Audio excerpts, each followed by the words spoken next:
Hello. Hello. I'm glad to be here. Yeah. It's nice being here. It's nice seeing people. I'm from Rhode Island, the smallest state, but we have the tallest people. Yeah. So I'm going to share a few different stories with you. I'm going to tell a story that basically this is a true story. Not the kind of stories you hear from Mr. Bill Beck. This is a real true story. Around 1976, I was living in Providence. I was living in an apartment across the street from a building where my brother was working. And every now and then we'd go out for lunch together. And one day we went out for lunch. It was in August. It was a hot August day. I was driving. We had lunch. We were driving back to where I lived and where he worked. And as I was driving up the street, riding down the street on a bicycle that was way, way too small for him, was this guy who was huge. He was huge. He didn't have a shirt on. All he had on was muscles. He had muscles on top of muscles. He had muscles where most of us don't even have places. He was so big, it made King Kong apologize. That's how big he was. He's riding down the street. I said to my brother, Allie, look at the size of this guy. And as he rode by us, he blocked out the sun. We were in the shade. I said, wow. I drove the car until we came to a parking lot. It was a community parking lot. I pulled into that parking lot and I looked, and right there in the middle of the parking lot was a car. And its 4 doors were open, and there were people sitting in the car. And the people in the car, they just had their lunch. And I could tell they just had their lunch because everything they didn't eat was on the ground outside the car. There were potato chip bags, soda cans, McDonald's boxes, Dunkin' Donut boxes, banana peels, all this trash. I said, no way, no way. They're going to clean this mess up. I live here. They don't live here. They're going to clean this mess up. So I parked the car. My brother and I, we get out of the car. We start walking across the parking lot, feeling like a couple of gladiators, you know? When all of a sudden I stopped, because I noticed from the corner of my eye, I noticed that fellow with all the muscles. He rides that bike into the parking lot, gets off the bike, gives it to a little boy whose bike it was, and that fellow with all the muscles walks across the parking lot over to that car, and he sits down in the driver's seat. It's his car. That's their trash. It's his friends. Right away I stopped. I had to reevaluate the situation. I said to my brother, I said, hey, Allie, you know, it doesn't look that bad. And it didn't look that bad. It did. I said, I can always clean it up myself, no problem. Well, let's go. And I thought my brother agreed with me. As we walked across the street, we stood on the curb on the other side of the street. We stood there, we watched, and we listened as all the doors of that car closed at once. Boom. And that fellow with all the muscles, he puts one hand on the steering wheel, drops his other arm out the window of the car. His arm is so long, it touches the ground. He kickstarts the car with a little nudge. His knuckles are dragging on the ground. Sparks coming from his jewelry. He pulls out of the parking lot, out into the street. He starts to drive by us. I'm standing there like this. And all of a sudden I hear my brother's voice. My brother says, excuse me, excuse me. My heart goes, beep. Excuse me. the fellow driving the car looks at us, reaches back, pinches the rear tire of the car. My brother says, excuse me, can we have all that stuff over there? You know, the banana peels, the soda cans, McDonald's boxes, Dunkin' Donuts boxes. Can we have all that stuff? The guy looks at us, looks at all that trash, looks back at us, reaches over and he grabs the shift. I'm praying that he's going to put it in reverse and not park. He puts it in reverse. He releases the rear tire of the car. The car rolls back down the street. He turns it into that parking lot, right into the center of all that trash. He pinches the rear tire. He gets out of the car. He orders his friends out of the car.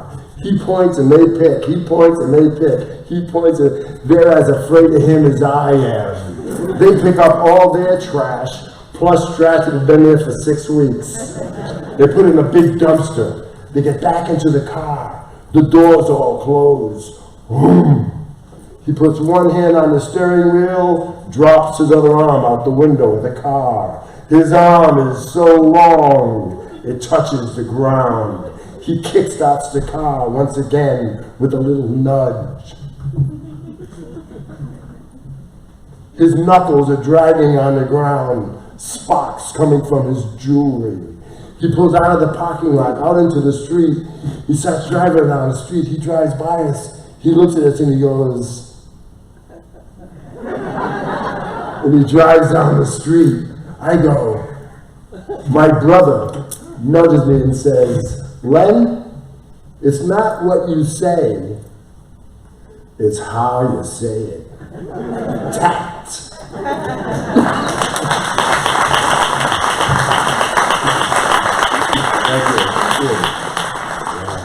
Well, I tell stories in a number of different places, and once in a while I tell stories. In the past, I've told stories in prisons, and so one time I was telling stories, and sometimes people say, wow, why do you tell stories there? I said, well, you know, the reason that a lot of people are in prison is because they didn't hear enough stories when they were younger, and so they need to hear more stories. And so I was in there telling stories, and you know, it's funny, you walk in and everybody's pumping iron. Right? Everybody's built up. The guards are built up. The inmates are built up. And you walk in, and so I get in there, and they bring the inmates in. And they sit them in the chairs, and one of the major guards get up there and walks up front and says, "Okay, we got a storyteller here. Okay." And he walks off. That's my introduction, you know. And so the inmates go, "Yeah, tell me your story. Yeah, tell me your story. Yeah, tell me your story." And I said, yeah, I'm going to tell you a story, and I suggest you listen to my stories, because evidently you're all in this place because someone didn't believe your story. Or they go, whoa, then they pay attention, right? So I'm telling stories. I'm going on about 30 minutes or so, and there's this one guy, muscled up. He's staring at me hard, you know. He's scratching his beard. He's doing one of these. He's going like this. He's scratching inside his head. He's, you know, and I'm looking at me, and finally I finish up, and he walks over to me and he goes, "Hey man, I heard your stories before. I heard you before." I said, "Yeah, well, I've been telling stories a long time." "No," I said, "Maybe when you were in school." "No, I've been out of school a long time." I said, "Maybe public library." No, I never went to a library, man. No. But that story you told, wait a minute. Do you have cassette tapes? I said, "Yeah." I thought maybe you heard me on the radio or something. I said, "Yeah, I have cassette tapes." He goes, "Do you keep them in the carrying case in the trunk of your car?" I said, "Yeah." He goes, "That's it, I stole your car." That was great. I was just before Christmas. I know what it was. Oh man, that was great. I shared it with my friends. I said, "Oh, you're really good. I knew you." So you never know where stories go once you tell stories. You never know.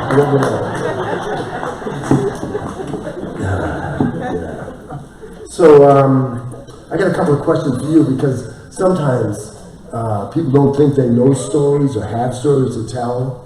And so just by a show of hands, how many of you in this room here ever got bit by a dog? Raise your hand if you got bit by a dog. Now that's a story. That's a story. How many of you almost get bit by a dog but you ran faster than you thought you could? That's a story with a happy ending. How many of you ever slammed the car door on your own finger? Oh, that's a dumb story. Right? Oh, yeah. How many of you, when you were a lot younger than you are now, thought you could fly?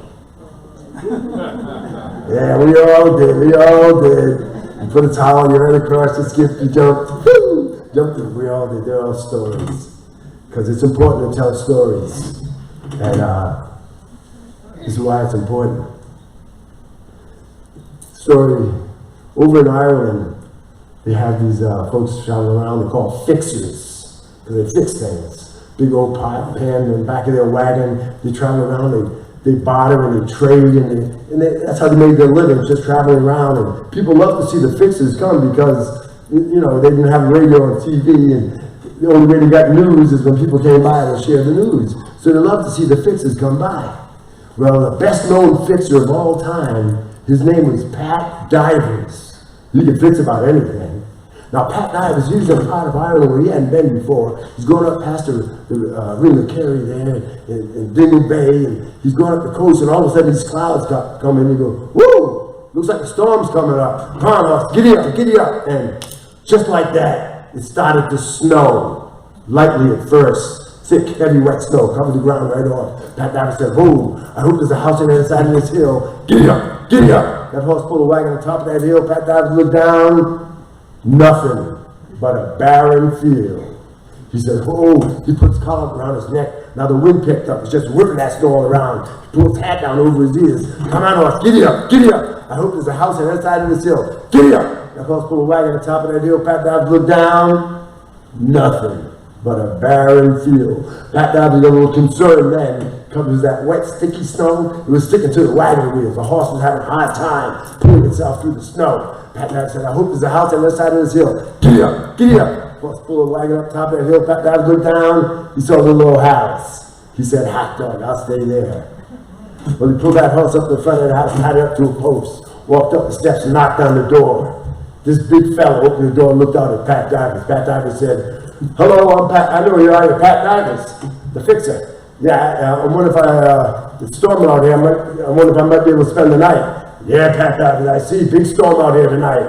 Yeah, sure, you can spend the night, Pat Divers, no problem. But Pat Divers, do you know any stories? What? Do you know any stories? Nah, I don't know any stories. You don't know any stories? You won't be staying here. Wham! He slammed the door. Well, Pat Divers thought that was rather odd, you see. So he knocked again. The fellow swung open. Pat Divers said, I'm sorry, sir, did you hear me? I heard you the first time, Pat Divers, but did you hear me?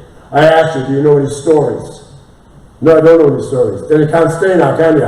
Wham! He slammed the door again. Well, Pat Divers knocked on the door. That fellow swung on the door and said, Pat Divers, you hear me well? Do you know any stories? No, I don't know any stories. Then you can't stay now, can you? And he slammed the door, and Pat Divers heard that bolt slide across. And he knew that door was not going to open until the morning. Pat Divers didn't know what to do. He got on that wagon, he started going down the road. Then he remembered there was a barn behind that house. So he made it look like he was going down the road. Then he came off the side of the road, came on the southern side of that barn. There was a leaning roof. He put the horse and wagon up underneath that leaning roof, out from the wind and the snow. And then Pat Divers snuck in the back door of that barn. He saw a nice big haystack. Well, he bowed his right in the middle of that haystack. He was snug as a bug in a rug. And all of a sudden, the barn doors swung open. And into that barn walked 3 big men. And they were carrying some sort of bundle. One of those men started a fire in the barn, lit the whole barn up with firelight. Another man got some rope, and he tied it around the end of that bundle, and he threw that rope up over the rafters in the barn. The third man caught that rope, and he went, heave-ho, and floating up over that fire was a corpse. They were cooking a body.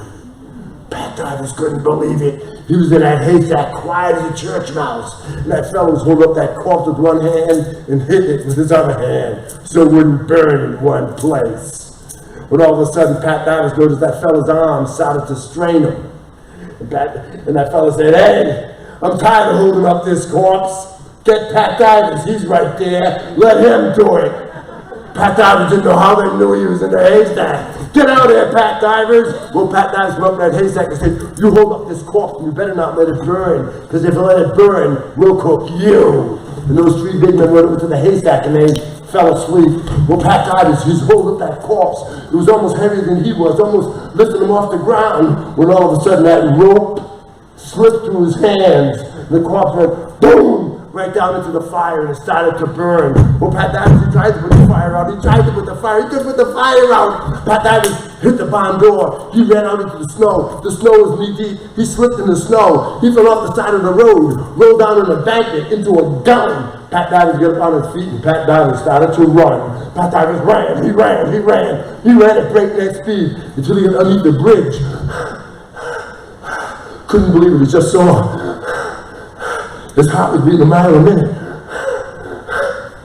When all of a sudden Pat Divers heard some footsteps coming down the road above his head. And you could hear something being dragged behind the footsteps. And all of a sudden those footsteps on that bridge right above him. And you could hear something being dragged behind the footsteps. When all of a sudden those footsteps stopped. And Pat Divers heard that fella's voice. He said, "Hey, I'm tired of dragging this corpse. Get Pat Divers, he's down there, let him do it." Pat Divers didn't know how they knew he was under the bridge. "Get up here, Pat Divers." Well, Pat Divers came up underneath that bridge and they made him drag that corpse all the way to a graveyard. Then they gave him a shovel. And they said, "Dig, Pat Divers, dig." And Pat Divers started to dig. He dug, he dug, he dug, he dug, he dug. And each time he threw dirt out that hole, those three big men were looking down at him saying, "Dig faster, Pat Divers, faster, hurry up, come on, faster, Pat Divers, come on, come on, come on, Pat Divers, faster." And Pat Divers was just about to throw the last bit of dirt out that hole when he looked up, and those three big men who had been watching him all night, they were gone. Pat Divers pulled up out that hole, looked up, and the sun was coming up. Well, Pat Divers, he pulled up out that hole, ran across that graveyard, back to that barn, turned that horse and wagon around, and went down the road for about 3/4 of an hour until he went by the little old village. When he tied that horse up to a post, he started walking down the sidewalk, looking for a restaurant, someplace to get something to eat, something to drink. Pat Divers took a corner and bumped into a fella. And Pat Divers was looking dead up in the face of the biggest of the three men he saw the night before. And that fellow looked at Pat Divers and said, "Pat Divers, you're lucky. You didn't finish digging that hole before the sun came up." Because Pat Divers, if you had finished digging that hole before the sun came up, we would have buried you. Now, Pat Divers, the next time somebody asks you if you got a story, you got one.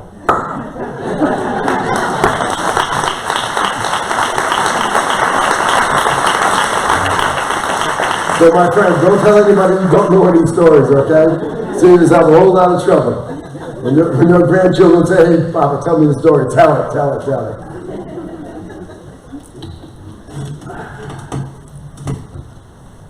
I was thinking about this poet, Shel Silverstein, and with all that stuff going on over in Ukraine, and I was thinking about him and doing some work in schools, and so there's this poem that he wrote. It's in that book, Where the Sidewalk Ends, and I'd like to have you repeat after me. How's that? "I will not play at tug of war. I will not play at tug of war. I'd rather play at hug of war. I'd rather play at hug of war. Where everyone hugs instead of tugs. Where everyone hugs instead of tugs. Where everyone giggles and rolls on the rug. Where everyone giggles and rolls on the rug. And everyone cuddles and everyone grins. And everyone cuddles and everyone grins. And everyone kisses and everyone wins." And everyone kisses and everyone wins. Yeah, thank you.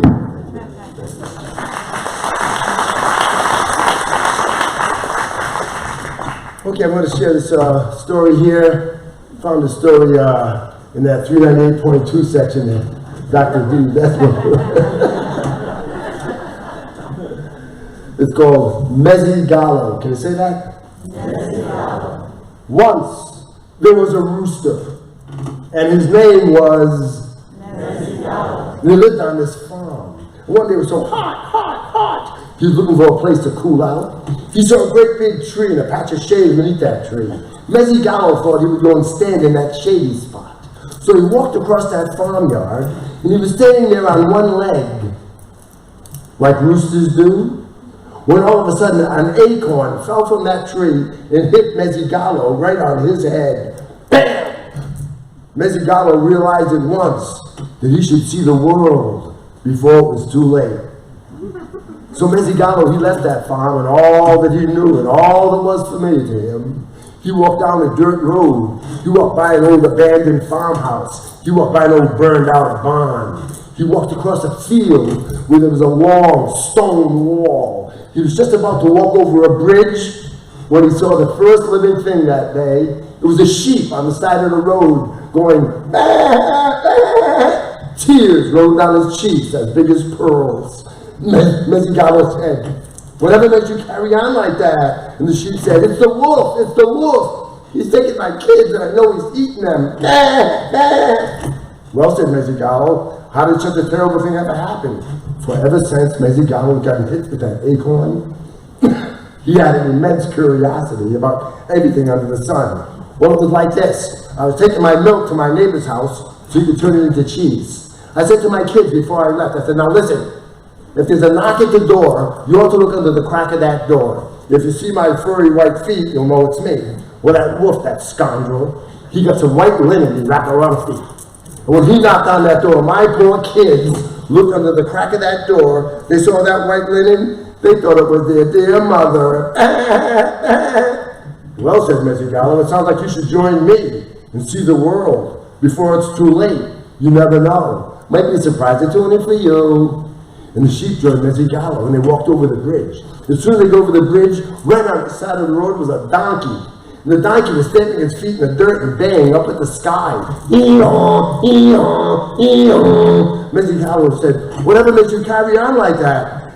Ee-haw, ee-haw. And the donkey said, "I've been fired, I've been let go, I've got no way of making a living." And right away the sheep realized the donkey's problems weren't with a hill of beans compared to her own, but still she was interested. Whatever happened, it was like this. I was taking 2 sacks of chestnuts to the market for my master, when all of a sudden this horrible looking monster came running down the side of a hill. He had rags all over himself, just blowing in the wind. It frightened me so, I dropped the sacks of chestnuts. That monster scooped them up and ran off. When I got to the market and told my master what happened, he booted me out and fired me. Now I've got no way of making a living.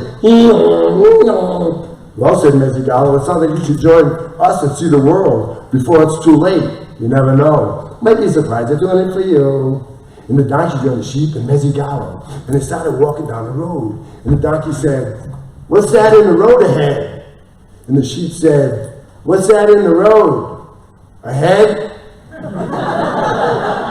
And it was. It was a cat laying in the middle of the road with its head resting on its front paw. It had one unblinking eye. Well, Mezzigallo walked up to that cat and said, "Whatever happened to you? It looks like you've been squeezed through an olive press." Well, the cat stood up to its full height and said, "Well, I was passing the time of day with this wolf. We're talking about the weather and politics. When all of a sudden I had some sort of fit or something and attacked me. I fought him off with all my might, but I lost my eye." Well, said Mezzigallo, it sounds like you should join us to see the world before it's too late. You never know. Might be surprised they're doing it for you. And the cat joined the sheep, the donkey, and Mezzigallo. And they started walking down the hill. And the donkey said, "That looks like a dog in the road." And the cat said, "Let sleeping dogs lie." And the sheep said, "It's not asleep." And he walked over to that dog, and that dog was just wavering back and forth, back and forth. And Mezzigallo said, "Whatever happened to you? You look a wreck." "I am a wreck. I was sitting here minding my business when I was attacked by a wolf. I had to bark, bark, bark, bark, bark. I barked myself barkless." Well, said Mezzigallo, it sounds like you should join us and see the world before it's too late. You never know. Might be surprised they're doing it for you. And the dog joined the cat, the sheep, the donkey, and Mezzigallo. And they cut through a path in the woods. And they came by a little old brook. And that brook became a river. Then it became a raging river. And it started to get dark. And Mezzigallo said, We better hurry and find a place to spend the night before the animals look for their food at night come out. And then he looked and said, I see a light. And if there's a light, that must mean there's a window. And if there's a window, must mean there's a house. Come on. And he ran alongside that raging river until he come to a riverbank. Right up that riverbank was the most unusual house. It was all put together with logs and bricks and wire and mud and hay and boards, all just mashed together like that. The sheep looked at the house. The sheep said, whoever lives here has an untidy mind. Come on. They went over to their house and they opened the door and looked in, and there were all these chicken feathers on the floor. And Mrs. Dollar said, these chicken feathers make me nervous. They make me wonder where the chickens are. The donkey said, don't pay them any mind. This is just where they keep the livestock. Let's look up in that room. And he walked further into that house, and he walked up some steps.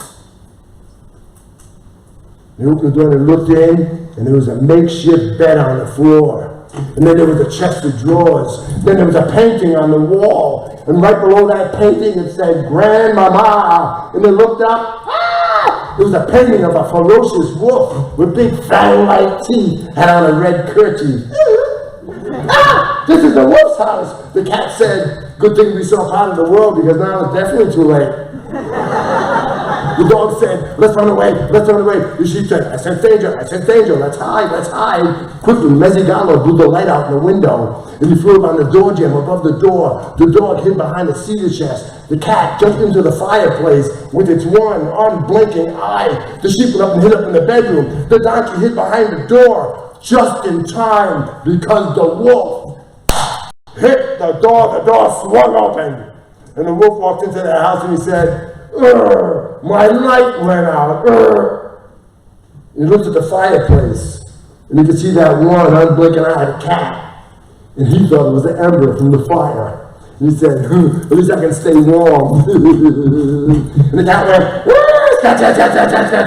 Mezzigallo came up the door jamb, pat, pat, pat, pat. The dog started barking. Woof, woof, woof, woof, snap, snap, woof, snap, snap, woof, snap, snap. The wolf ran up the steps, opened the door, the sheep came running down, ran into the wolf, knocked him backwards. He fell down the steps. He stood up just in time because the donkey jumped up with his hind legs and leapt right into that wolf, knocking that wolf out the house. He rolled down that embankment right into that raging river and got swept away. And those animals, they looked at one another, and before they could say a word, they heard, meh, meh, meh. They went over to that cedar chest. They opened up the cedar chest, and there were 3 baby sheep. And the mother sheep said, my babies, my babies.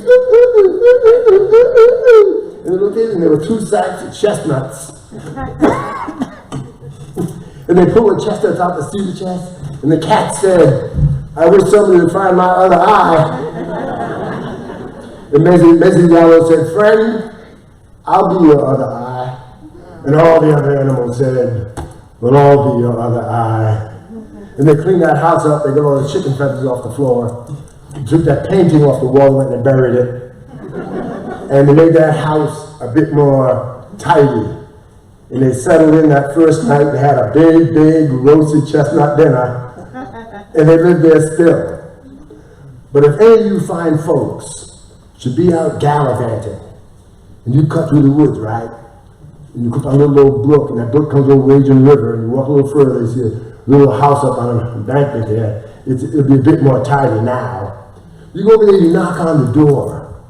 If no one's there, sit on a stoop a while. Wait for them. They'll be back. They're just out, seeing the world before it's too late. You never know. Might be surprising for you too.